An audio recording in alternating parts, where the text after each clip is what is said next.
Hi, LAS 101. I hope you guys are having a good weekend and staying warm and cozy in the snow. This is just a quick video to introduce you to week 3. I can't believe we're on week 3 already. It's like almost halfway through the semester for us. So week 3, we're going to finish up talking about history and we're going to get started on education and economics. And we're going to kind of do those two things together. So here's what I want you thinking about with history. So we had a really good conversation last week and I was very interested in what you had to say. And we're going to keep talking about it a little more on Tuesday.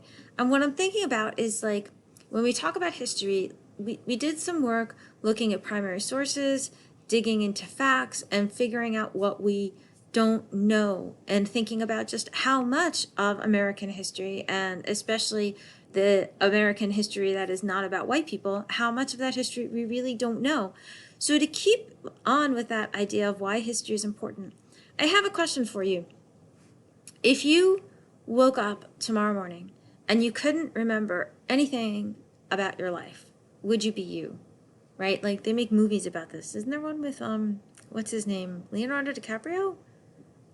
Anyway, I don't know.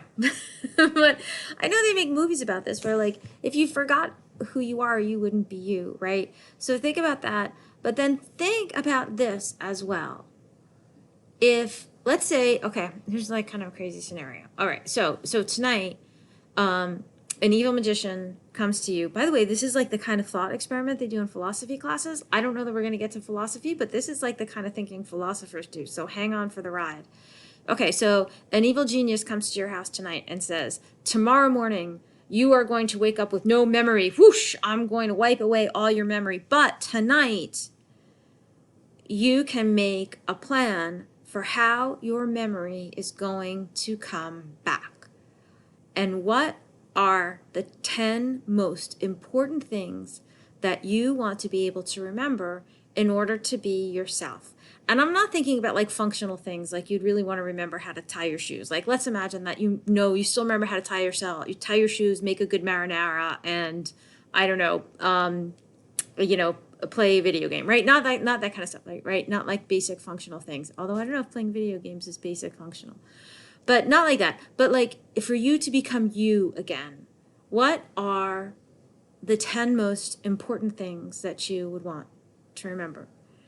And then let's think about if part of history is all that we've forgotten, what is it that we need to remember about ourselves and our country? Big question. Being like philosophers. Okay, so we're going to talk about that on Tuesday. And we're going to finish up talking about history on Tuesday. And then Thursday, and then next week, we're going to work on education and economics. And a few of you have already dug into the history of Brown versus Board of Education of Topeka, Kansas. Thank you for that. And if you did, I may ask you to present your work in class on Thursday, maybe even Tuesday, depending on how the time goes.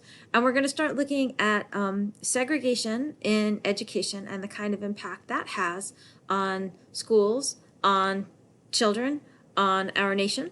And we're also going to talk about how that gets all wrapped up with economics, because we know that what school you go to and what neighborhood you live in have to do with economics, and it has to do with how much money you end up going on making. Anyway, there's a whole bunch of stuff there connected. So we're going to be talking about that as well. So there's a few things in this week. One is this John Oliver video on school segregation, and I'm also going to put another John Oliver video on American history in the announcements because I like John Oliver and he's fun. But as I said in the notes, we should keep in mind he's a comedian. He's not a historian. He is a comedian. So and he is definitely making an argument. So like we have to do some critical thinking about John Oliver. And then there's this interactive map of the cost of school in New Jersey, so you can go and look at different school districts and see how they're spending their money. And then this site, Great Schools, we'll probably look at this in class as well. That gives demographic information about different schools, because when we started talking about school segregation, I wanted to see like how segregated are schools in New Jersey. So I thought it was really interesting to look at like Trenton, Lawrenceville, Robbinsville, the Hamilton schools, and just get a sense of how diverse they are. So take a look at that, and stay safe, stay warm, drink some hot chocolate, and I will see you on Tuesday.